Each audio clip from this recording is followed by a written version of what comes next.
को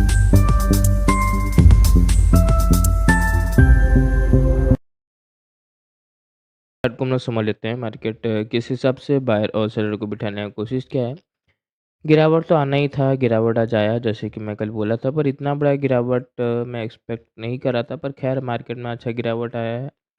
1000 पॉइंट के आसपास बैंक निफ्टी गिरावट करने का कोशिश किया है।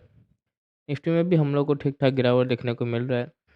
एक बात है मार्केट में कुछ मेजर रिट्रेसमेंट नहीं हुआ है, तो हम लोग को देखो ऐसे में कोई शायद तक सेल करके बैठ सकता है, क्योंकि मेजर रिट्रेसमेंट नहीं हुआ है ना, तो वही बात है। कल हम लोग डायरेक्टली सेलिंग नहीं कर सकते हैं, वेट करना पड़ेगा। जाएँगे तो सेलिंग ही। अपर साइड का सेलर प्रॉफिट में बैठा है, करना पड़ेगा सेलिंग ही। पर रिट्रेसमेंट का ब्रेकडाउन होने देना या फ्रेश बायर का एंट्री का वेट कर लेना, flat, gap up, gap down, तीनों सिनेरियो में थोड़ा-सा वेट कर लेना, उसके बाद ही एंट्री बनाने का हम लोग यहाँ पर कोशिश करेंगे।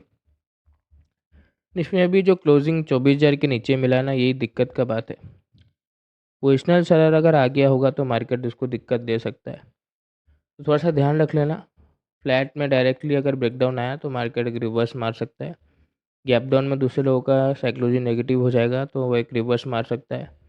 गैप अप में थोड़ा-सा ज़्यादा अपसाइड जा सकता है, क्योंकि ये जो यहाँ पर वीक सेलर बैठे हैं उनको टारगेट करने के लिए। तीनों सिनेरियो में हम लोग को वेट करके प्रॉपर इन्फॉर्मेशन के साथ ही सेलिंग से जाना पड़ेगा।